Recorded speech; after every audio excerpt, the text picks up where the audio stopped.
বুখারী শরীফের 349 নম্বর হাদিস। আল্লাহ তাআলার হাবিব বলেন, যখন আমি আদম আলাইহিস সালামকে দেখলাম তখন আমি জিবরাইল আলাইহিস সালামকে জিজ্ঞাসা করলাম, মান হাদা, তিনি কে? জিবরাইল আলাইহিস সালাম বলেন, ক্বালা হাদা আদম, তিনি হলেন আদম আলাইহিস সালাম, উনি হলেন তোমাদের আদি পিতা হযরত আদম আলাইহিস সালাম। অতঃপর জিবরাইল আলাইহিস সালাম বলেন, ওয়া হাদিহিল আসবিদাতু আন ইয়ামিনিহি ওয়া আন শিমালিহি নাসাবু বানিহি, আদম আলাইহিস সালামের ডান এবং বামে যাদেরকে আপনি দেখতেছেন তারা হলো আদম আলাইহিস সালাম থেকে শুরু করে কিয়ামত পর্যন্ত যত সন্তান জন্মগ্রহণ করবে তারা হলো আদম আলাইহিস সালামের ডান এবং বাম পাশে রয়েছে, ডান এবং বাম পাশে রয়েছে। তখন জিবরাইল আলাইহিস সালাম বলেন, আহলুল ইয়ামিন মিন আহলিল জান্নাহ, ডান পাশে যারা রয়েছে তারা হলো জান্নাতের অধিবাসী। সুবহানাল্লাহ। আহলুল ইয়ামিনি মিনহুম আহলুল জান্নাহ, যারা ডান পাশে রয়েছে তারা হলো জান্নাতের অধিবাসী। ওয়াল আসবিদাতুল্লাতী আন শিমালিহি আহলুন নার, আর যারা বাম পাশে রয়েছে তারা হলো জাহান্নামের অধিবাসী। হযরত আদম আলাইহিস সালাম যখন ফাইদা নাযরা আন ইয়ামিনিহি, তিনি যখন তার ডান দিকে তাকায় দহিকা, হেসে দেয়, তার জান্নাতি সন্তানদেরকে দেখে হেসে দেয়। ওয়াইদা নাযরা আন শিমালিহি, তিনি যখন বাম দিকে তাকায় বাঁকা কান্না করতে দেয়।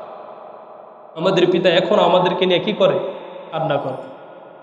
এখনো তিনি আসমানের মধ্যে বসে বসে তিনি আমাদেরকে যখন দেখেন আমরা জাহান্নামী হয়ে যাচ্ছি, তার সন্তানরা জাহান্নামী হয়ে যাচ্ছে গুনাহের কাজের মধ্যে লিপ্ত হয়ে, তার জাহান্নামী সন্তানদেরকে দেখে তিনি আফসোস করে আর তিনি ফাবাকা কান্না করে দেয়, ফাবাকা কান্না করে দেয়। জান্নাতি সন্তানদেরকে দেখে দহিকা হেসে দেন আর জাহান্নামী সন্তানদেরকে দেখে কান্না করে দেন।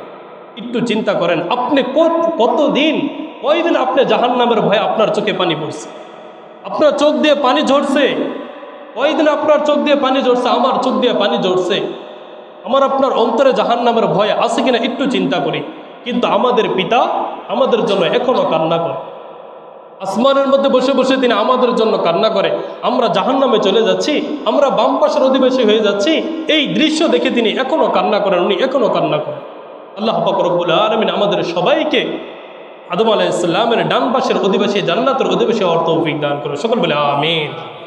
হযরত ইব্রাহিম আলাইহিস সালাম তখন রাসূল করিম সাল্লাল্লাহু আলাইহি ওয়াসাল্লামকে দেখে, আল্লাহ তাআলার হাবিবকে দেখে বলেন, ইয়া রাসূলুল্লাহ, ইয়া হাবিবাল্লাহ, আকরি আলাইয়া, আপনি আকরি উম্মাতাকা মিন্নি সালাম, আপনি আমার পক্ষ থেকে আপনার উম্মতকে সালাম জানাইবেন।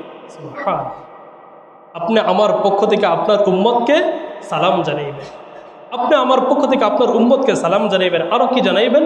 ওয়াখবিরহুম আন্নাল জান্নাতা তাইয়্যিবাতুল তুরবা, আর আপনি তাদেরকে জানিয়ে দিবেন জান্নাত হলো পবিত্র সুগন্ধি জাতীয় মাটি দ্বারা তৈরি। সুবহানাল্লাহ। জান্নাতের মাটিটা আপনি তাদেরকে জানিয়ে দিবেন, জান্নাতের মাটি এমন মাটি যেটা থেকে সর্বদা সুগন্ধ ছড়াইতে থাকে। সুবহানাল্লাহ। আরো কি জানাইবেন? ওয়াখবিরহুম আজবাতুল মাই, জান্নাতের পানি হলো মিষ্ট পানি। সুবহানাল্লাহ। তাদেরকে আরো জানাইবেন জান্নাতের পানি কি ভাই? মিষ্টি পানি। আরো সংবাদ দিবে আপনার উম্মতকে, ওয়ান্নাহা কিআলু, জান্নাত হলো খোলা মরুভূমি। ওয়ান্নাহা কিআলু, জান্নাত হলো খোলা মরুভূমি, একদম মরুভূমির মতো। তাহলে কি আমরা ভাই খোলা মরুভূমিতে গিয়ে থাকবো? আমরা খোলা মরুভূমিতে গিয়ে থাকবো? রাসূলকে বলতেছেন আপনার উম্মতকে আপনি জানিয়ে দিবেন ওয়ান্নাহা কিআলুন, জান্নাত হলো খোলা মরুভূমি। তবে এর বীজ কি? তিনি বলে দিলেন, তিনি বলে দেন ওয়ান্না গিরাসাহা, ওয়ান্না গিরাসাহা, ওই জান্নাতের বীজ হলো, ওই জান্নাতের গাছ হলো সুবহানাল্লাহ ওয়ালহামদুলিল্লাহ ওয়ালা ইলাহা ইল্লাল্লাহু আল্লাহু আকবার। এই চারটা বাক্য হলো জান্নাতের বীজ। সুবহানাল্লাহ।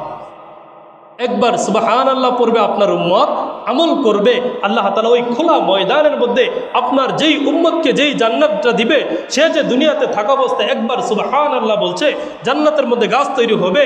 লা আলহামদুলিল্লাহ পড়বে, জান্নাতের মধ্যে গাছ তৈরি হবে। ওয়ালা ইলাহা ইল্লাল্লাহ পাঠ করবে, জান্নাতে গাছ তৈরি হবে। আল্লাহু আকবার পাঠ করবে, জান্নাতে গাছ তৈরি করবে।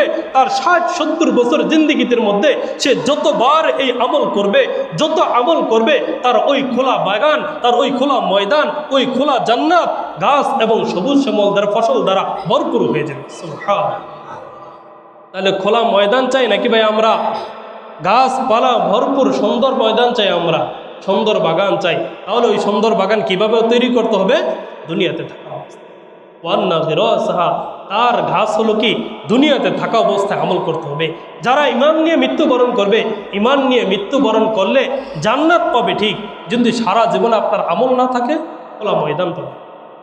আপনি কী পাবেন ভাই? খোলা ময়দান পাবেন। যত বেশি আমল হবে তত বেশি আপনার জান্নাত সুন্দর হবে, যত বেশি আমল হবে তত আপনার জান্নাত সুন্দর হবে। তাহলে আমল করবো তো ভাই আমরা। আল্লাহ তাআলা আমাদের সবাইকে দুনিয়াতে থাকা অবস্থায় আমার আপনার জান্নাতকে সাজানোর তৌফিক দান করুক। সকলে বলে আমিন।